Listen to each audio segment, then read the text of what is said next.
Oke, sebelum masuk ke pembahasan, jadi di bab ini itu menjelaskan bahwa ada beberapa pendekatan dalam penelitian kualitatif. Jadi peneliti itu perlu memilih pendekatan tertentu agar peneliti itu terlihat lebih sistematis, ilmiah dan terarah. Nah, 5 pendekatan utama itu meliputi yang pertama ada narrative research, lalu yang kedua itu fenomenologi, yang ketiga grounded teori atau teori yang didasarkan pada data, lalu ada yang keempat etnografi atau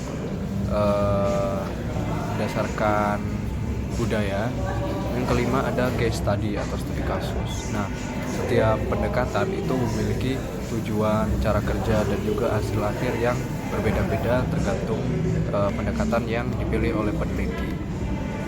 Memasuki pembahasan kita yang pertama, yaitu narrative research. Jadi narrative research itu adalah jenis penelitian kualitatif yang berfokus pada cerita atau pengalaman hidup individu. Nah, tujuannya itu adalah untuk memahami bagaimana seseorang itu memberi makna pada pengalaman hidupnya melalui cerita yang disusun secara kronologis berdasarkan urutan waktu. Nah, dalam penelitian ini, cerita atau story itu menjadi sumber utama data dalam penelitian kualitatif ini. Nah, peneliti itu tidak hanya mengumpulkan cerita, tetapi juga menafsirkan dan menuliskan kembali agar bisa dipahami oleh konteks yang lebih luas. Nah, contohnya, seorang peneliti itu ingin memahami pengalaman seorang perawat yang bekerja di masa pandemi COVID-19. Nah, peneliti itu akan mewawancarai perawat tersebut, lalu mencatat kisah hidupnya dan menyusun menjadi narasi lengkap tentang perjuangan dan makna dari pengalamannya. Nah, ada juga ciri-ciri utama dari narrative research ini. Itu yang pertama, mengumpulkan cerita pribadi. Jadi, data itu diperoleh melalui wawancara, surat, jurnal harian, lalu catatan pribadi atau bisa juga foto. Lalu yang kedua, itu mengorganisasi peristiwa secara kronologis. Jadi cerita itu disusun dari awal, tengah, hingga akhir agar pembaca itu bisa mengikuti alur pengalaman hidup partisipan. Lalu ada juga yang ketiga, itu menyoroti momen penting atau turning point. Nah, cerita itu sering berisi titik balik dalam hidup seseorang, seperti kehilangan, kesuksesan, atau perubahan besar. Lalu yang keempat, itu ada kolaborasi peneliti dan partisipan. Nah, peneliti itu bekerjasama dengan partisipan untuk memastikan cerita yang ditulis itu akurat dan mencerminkan pandangan partisipan. Dengan kata lain, peneliti itu bukan hanya tentang seseorang, tetapi bersama seseorang, peneliti itu dan partisipan saling berbagi makna. Lalu yang selanjutnya ada jenis-jenis dari narrative research. Itu yang pertama ada biografi. Nah, biografi itu peneliti menulis tentang kisah hidup orang lain berdasarkan hasil wawancara dan dokumen. Contohnya, menulis kisah hidup tokoh guru inspiratif di desa terpencil. Lalu yang kedua itu ada autobiografi atau autoetnografi. Nah, di sini itu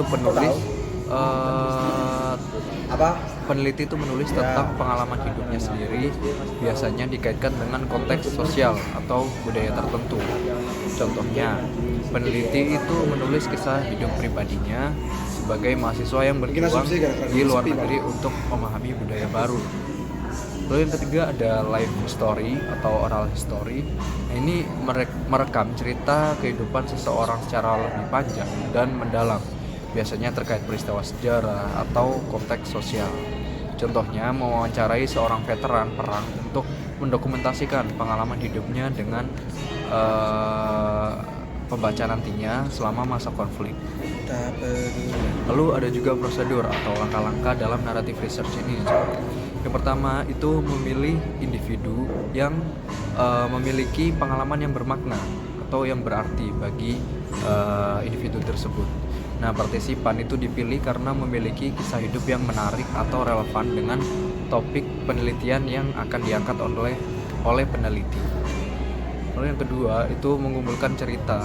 Jadi peneliti itu mengadakan wawancara mendalam, mempelajari dokumen pribadi, surat atau catatan untuk memahami pengalaman partisipan. Lalu yang ketiga ada restoring. restoring. Nah, ini menyusun ulang cerita. Jadi peneliti menyusun ulang cerita secara kronologis agar alur kejadian itu dapat lebih mudah dipahami. Nah, lalu yang keempat, menganalisis tema dan makna dari cerita tersebut. Peneliti itu mengidentifikasi tema-tema penting, misalnya perjuangan, makna hidup, trauma, atau mungkin perubahan diri. Lalu yang kelima itu kolaborasi untuk validasi. Jadi hasil penulisan dibagikan kepada partisipan agar mereka itu dapat mengonfirmasi bahwa cerita tersebut itu akurat dan sesuai dengan pengalaman asli. Jadi kita nggak boleh semerta-merta mengarang cerita dari kisah hidup orang lain. Maka dari itu, dari cerita tersebut kita susun ulang, lalu kita konfirmasi ke yang pemilik cerita tersebut apakah benar seperti itu atau tidak. Lalu yang terakhir di dalam narrative research ini tentunya ada tantangan atau challenge. Nah, dalam melakukan penelitian naratif itu memiliki beberapa tantangan. Yang pertama membutuhkan data pribadi yang mendalam. Nah, peneliti itu harus membangun kepercayaan agar partisipan itu mau untuk berbagi cerita yang mungkin sensitif bagi mereka ke peneliti. Lalu yang kedua ada menjaga privasi dan emosi partisipan, karena kan ya kita nggak pernah tahu suasana hati seseorang yang sedang kita wawancarai. Jadi karena cerita itu bisa bersifat emosional, peneliti itu wajib menjaga kerahasiaan dan menghormati perasaan dari partisipan yang diajak kolaborasi untuk keberlangsungan penelitian tersebut. Lalu yang ketiga itu menuntut refleksivitas tinggi. Nah, peneliti itu harus sadar bahwa pengalaman dan emosi pribadi itu dapat mempengaruhi penafsiran cerita. Maka dari itu, ia itu perlu bersikap objektif dan reflektif terhadap apa yang menjadi tujuan dari peneliti.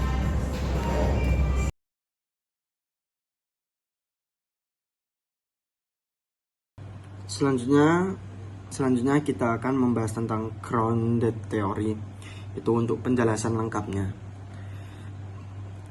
Yaitu untuk tujuan utama grounded theory itu menghasilkan teori yang muncul langsung dari data, bukan dari menguji teori yang sudah ada.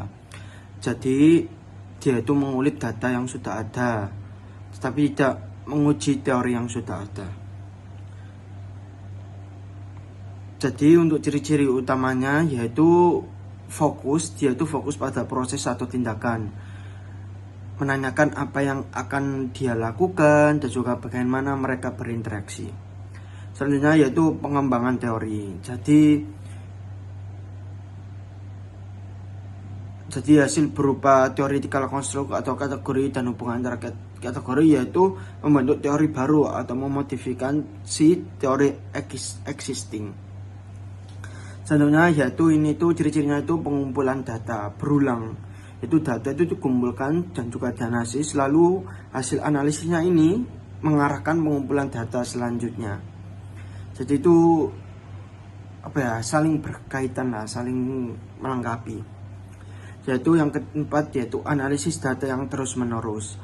Jadi menganalisis datanya itu terus menerus, tidak ada akhirnya, jadi sering diteliti lah. Selanjutnya itu ada konsep kunci dalam ground theory, yaitu context comparative method, yaitu membandingkan setiap unit data seperti kutipan dan juga kejadian ini dengan unit lain. Jadi tujuannya itu untuk menemukan persamaan atau perbedaan. Yang selanjutnya itu theoretical sampling, yaitu pembelian partisipan atau data yang dilakukan dengan berdasarkan kebutuhan pengembangan teori.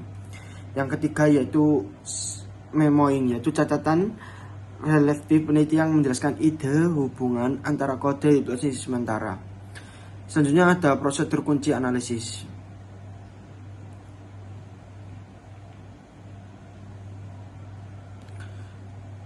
Yaitu ada open coding dan juga axial coding dan juga selective coding.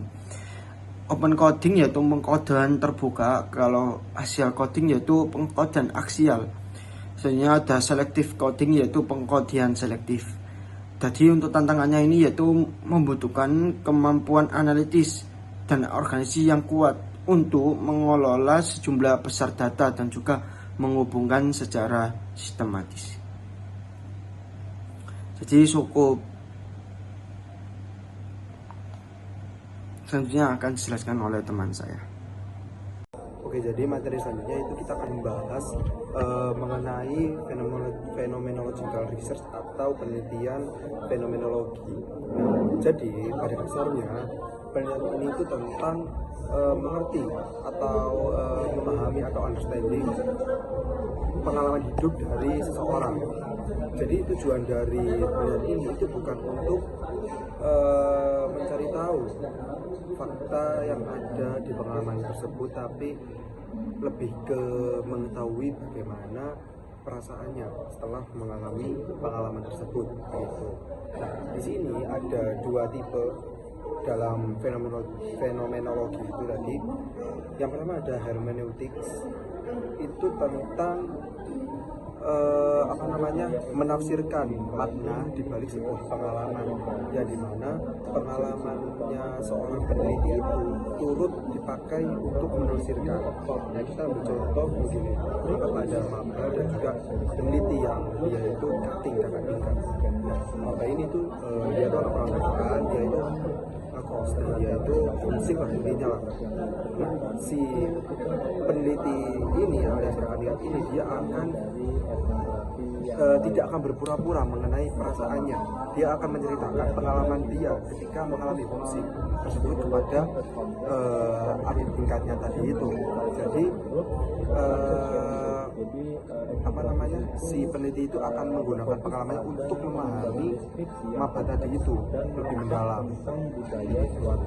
Lalu yang kedua ada transendental. Nah, transendental ini itu tentang mendeskripsikan fakta murni dari sebuah pengalaman dengan cara peneliti ini mengesampingkan total pengalaman sendiri. Jadi kita pakai contoh yang tadi. Jadi seorang kakak tingkat tadi atau peneliti tadi itu harus benar-benar netral begitu. Nah, dia akan akan mencari tahu pengalaman orang lain, seperti bagaimana perasaannya para perantauan yang lainnya. Ada yang mungkin menjawab rasa dadanya itu sakit kalau dia misalkan hibur, ada yang gak semangat karena hoaxing tadi itu, ada yang bikin-bikin. Jadi para peneliti akan mengumpulkan semua itu untuk untuk mengeflorkan atau mengatakan kepada si tadi itu. Jadi intinya pada transendental ini peneliti ini akan netral gitu, tidak menggunakan alias mengesampingkan seluruh dari pengalamannya sendiri secara pribadi begitu. Lalu ada di sini ada prosedur dari phenomenological research. Kita menggunakan prosedur dari Mustakas. Jadi di sini yang pertama ada static bracketing atau epos itu gimana baca saya nggak tahu. Jadi sebelum dimulai peneliti itu harus mengesampingkan betul terkait pengalaman pribadinya, itu harus dibuang jauh-jauh dari pengalaman pribadinya.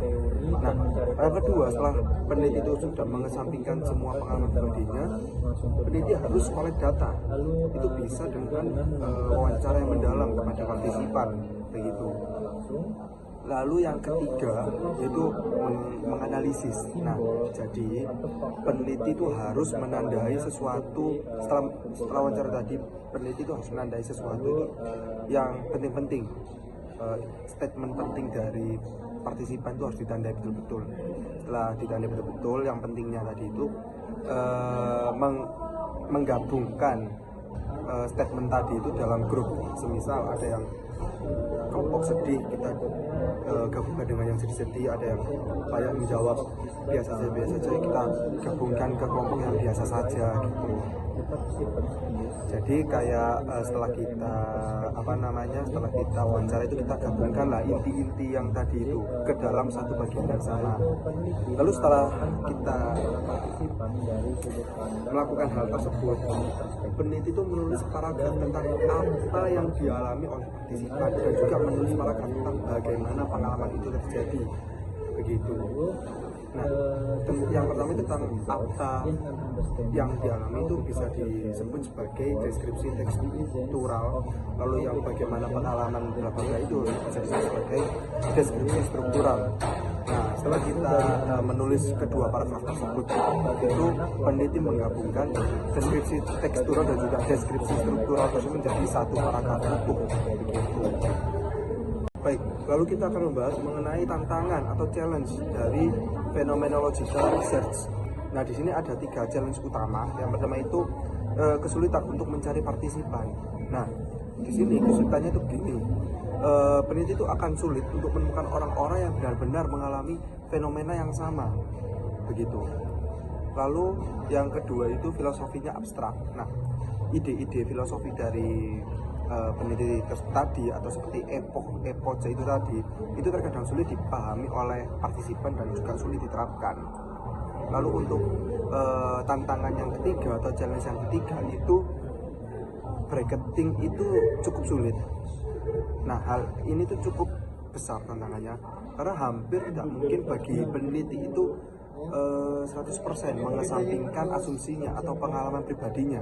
Nah, oleh karena itu, teks ini bisa dibilang mungkin kita perlu menunda asumsi untuk menjaga rasa penasaran. Begitu, guys. Research selanjutnya yaitu ethnographic research. Nah, di sini kita membahas dulu definisi dan background-nya. Jadi, ethnographic research is a qualitative research approach that focuses on studying a culture sharing group, people who share similar behaviors, beliefs, values, and language. Jadi, penelitian etnografi ini adalah pendekatan penelitian kualitatif yang berfokus pada mempelajari sekelompok orang yang berbagi budaya yang sama, yaitu orang-orang yang memiliki perilaku, keyakinan, nilai, dan bahasa yang serupa. Nah, an ethnographer aims to understand how members of a group live, think, and communicate within their cultural context. The goal is to describe and interpret the shared and learned ways of life of that group. Jadi seseorang yang melakukan penelitian etnografi ini itu bertujuan untuk memahami bagaimana anggota kelompok tersebut hidup, berpikir, dan berkomunikasi dalam konteks budaya mereka. Nah, tujuannya itu adalah untuk mendeskripsikan dan menafsirkan cara hidup bersama yang dipelajari dan dibagikan oleh kelompok tersebut. Nah, unlike other types of qualitative studies, ethnography requires the researcher to immerse themselves in the participants' daily environment. The researcher spends extended time observing, participating, and interviewing people in their natural settings to gain a deep understanding of their culture. Jadi berbeda dari jenis penelitian kualitatif lainnya, etnografi ini menuntut peneliti itu untuk benar-benar terlibat langsung dalam kehidupan sehari-hari para partisipannya. Nah, peneliti itu menghabiskan waktu yang cukup lama untuk mengamati, berpartisipasi, dan mewawancarai orang-orang di lingkungan alami mereka agar dapat memperoleh pemahaman yang mendalam tentang budaya mereka. Yang selanjutnya yaitu defining features of ethnographies atau ciri-ciri utama dari penelitian etnografi. Nah, from a review of published ethnographies, a brief list of defining characteristics of good ethnographies can be assembled. Jadi berdasarkan kajian terhadap berbagai penelitian etnografi yang telah diterbitkan, itu kita dapat menyusun beberapa ciri utama dari etnografi yang baik. Yang pertama, yaitu ethnography fokus on developing a complex with description of the culture of a group, a culture sharing group. Jadi etnografis itu berfokus pada pengembangan deskripsi yang kompleks dan lengkap tentang budaya suatu kelompok, yaitu kelompok yang berbagi budaya yang sama.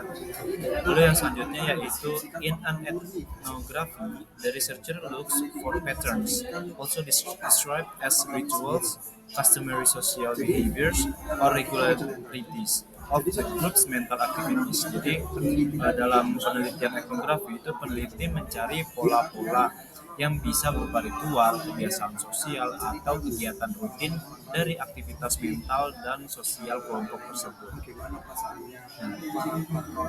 This means that the culture sharing groups has been intact and interacting for long enough to develop discernible working patterns. Jadi hal ini itu berarti bahwa kelompok berbagi budaya tersebut telah eksis dan berinteraksi cukup lama sehingga pola perilaku mereka dapat dikenali. Nah, in addition, theory plays an important role in focusing the researcher's attention when conducting an ethnography. Jadi teori memiliki peran penting untuk membantu peneliti memfokuskan perhatian saat melakukan penelitian etnografi. Nah, lalu using the theory and looking for patterns of culture sharing group involves engaging in extensive field work, collecting data primarily through interviews, observations, symbols, artifacts, and many diverse source of data. Jadi dalam menggunakan teori dan mencari pola-pola dalam kelompok budaya, itu peneliti itu bisa melakukan penelitian lapangan, langsung turun ke lapangan. Lalu bisa juga dengan mengumpulkan data melalui wawancara orang-orang langsung, atau observasi atau dari simbol, artefak dan berbagai sumber data lainnya untuk dikumpulkan datanya. Lalu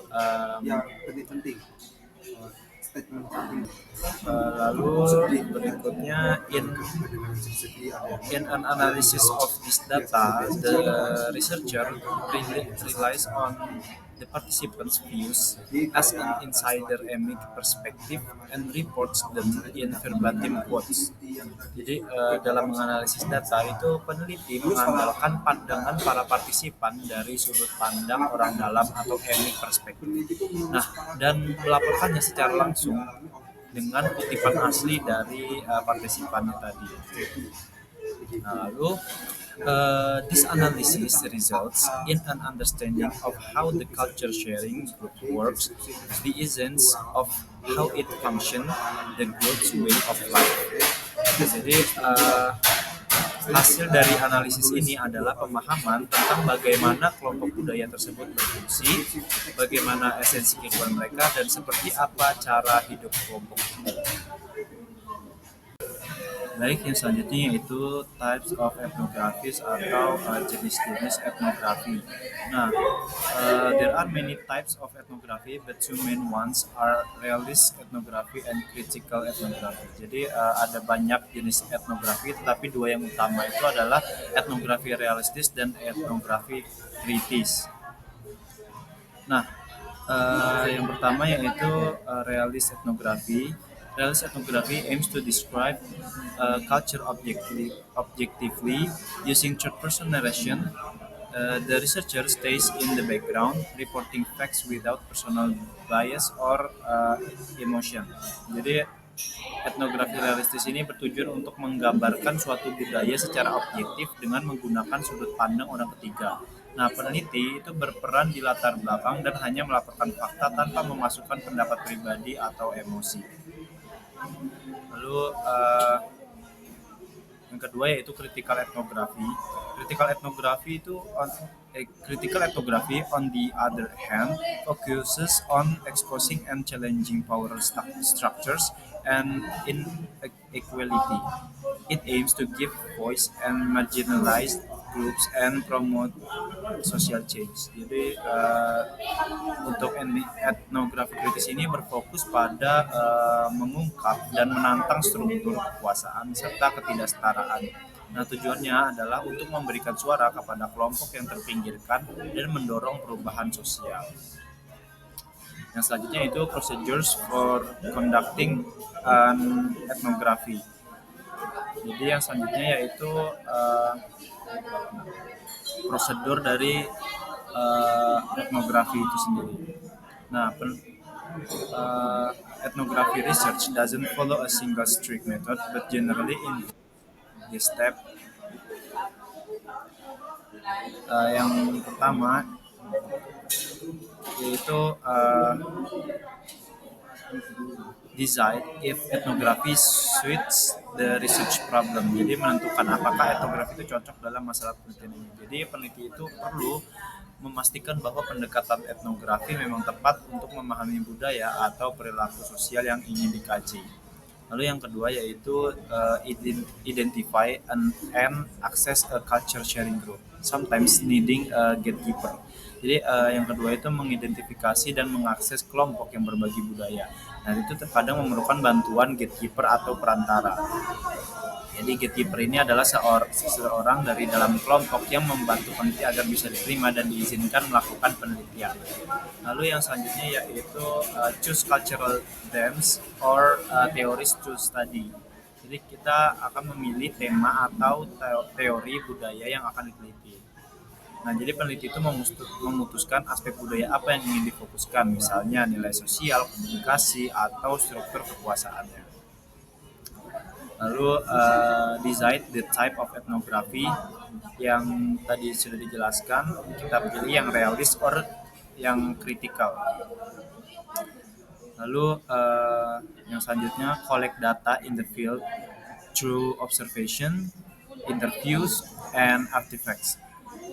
Kita bisa mengumpulkan data di lapangan bisa melalui observasi, wawancara, atau mengumpulkan artefak atau benda, simbol, dokumen, dan lain-lain. Lalu yang selanjutnya yaitu analyze the data to create cultural description and interpretation. Jadi kita itu selanjutnya adalah menganalisis data untuk membuat deskripsi dan interpretasi budayanya. Jadi peneliti itu mencari pola, makna, dan hubungan antar perilaku dalam kelompok tersebut. Lalu yang terakhir adalah produce a final cultural portrait combining participants and researchers' views. Jadi menyusun potret budaya akhir yaitu laporan yang menggabungkan pandangan partisipan dan peneliti untuk memberikan pemahaman yang lengkap tentang kehidupan kelompok tersebut. Lalu yang selanjutnya yaitu challenges-nya atau tantangannya. Jadi etnografi is challenging. Jadi etnografi ini merupakan jenis penelitian yang menantang karena beberapa alasan berikut. Yang pertama, it requires deep knowledge of cultural anthropology and social system. Jadi membutuhkan pemahaman mendalam tentang antropologi budaya dan sistem sosialnya. Jadi peneliti itu harus memahami bagaimana budaya, nilai, dan struktur sosial bekerja di dalam kelompok yang diteliti. Lalu yang kedua adalah data collection takes a long time and requires long-term field work. Jadi pengumpulan data itu akan memakan waktu yang cukup lama dan membutuhkan penelitian lapangan jangka panjang.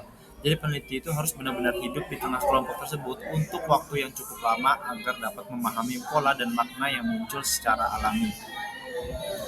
Lalu yang ketiga adalah the writing styles is often not narrative and literary, which may not fit traditional scientific writing. Jadi gaya penulisannya itu bersifat naratif dan sastra yang seringkali tidak sesuai dengan gaya penulisan ilmiah tradisional. Jadi peneliti itu perlu menulis seperti bercerita, menggambarkan kehidupan kelompok dengan detail dan makna yang mendalam. Lalu selanjutnya yaitu researchers risk going native atau losing objectivity. Jadi ada risiko going native, yaitu peneliti kehilangan objektivitas karena terlalu larut atau merasa menjadi bagian dari kelompok yang diteliti. Lalu yang selanjutnya yaitu sensitivity to participants is crucial since the researchers' presence can affect the study. Jadi sensitivitas terhadap partisipan itu sangat penting karena kehadiran peneliti dapat memengaruhi perilaku dan hasil penelitian. Jadi peneliti itu harus berhati-hati agar tidak mengubah dinamika alami kelompok atau membuat peserta merasa tidak nyaman. Oke, selanjutnya kita akan membahas tentang penelitian studi kasus atau case study research. Itu untuk fokusnya ini tuh yaitu untuk memahami secara mendalam suatu kasus spesifik yang bisa berupa individu atau organisasi atau keputusan, program atau peristiwa. Jadi untuk tujuan fokusnya untuk penelitian studi case ini yaitu untuk mendalami suatu kasus secara spesifik atau secara mendalam. Jadi untuk unit kasus ini ada dua, yaitu unit kasus tunggal dan juga ganda. Jadi bahasa Inggrisnya itu single case dan juga multiple case. Untuk fitur pembeda di kasus ini itu ada 3, yaitu ada kasus spesifik, yaitu kasus spesifik ini kasus yang dijelaskan dengan terperinci dan juga dengan jelas. Selanjutnya ada tujuan dan maksud. Jadi untuk tujuan dan maksud ini itu yaitu untuk tujuannya itu apa, untuk meneliti secara spesifik, dan juga maksudnya itu apa. Selanjutnya juga ada analisis data, yaitu menganalisis data. Jadi tujuannya itu untuk menganalisis data. Selanjutnya ada jenis-jenis studi kasus. Itu yang pertama, studi kasus intristik, yaitu interest case study. Yaitu studi kasusnya ini secara keseluruhan. Selanjutnya ada studi kasus instrumental, yaitu instrumental case study. Selanjutnya ada studi kasus kolektif atau ganda. Jadi studi kasusnya itu ada 2, maka menjadi ganda. Selanjutnya ada prosedur melakukan studi kasus. Jadi ada tahap-tahap untuk melakukan studi kasus. Itu yang pertama yaitu menentukan kesesuaian. Yang kedua yaitu pemilihan kasus. Jadi kita tuh memilih kasus yang apa yang kita akan prediksi atau yang akan kita mendalami. Yang ketiga yaitu tentang pengumpulan data. Jadi kita mengumpulkan data-data tentang di website seperti makalah dan lain-lain. Selanjutnya ada analisis data. Itu untuk menganalisis data. Untuk tantangan studi kasus pada case study ini itu yaitu kesulitan dalam menentukan batas dan juga ruang lingkup kasus yang tepat.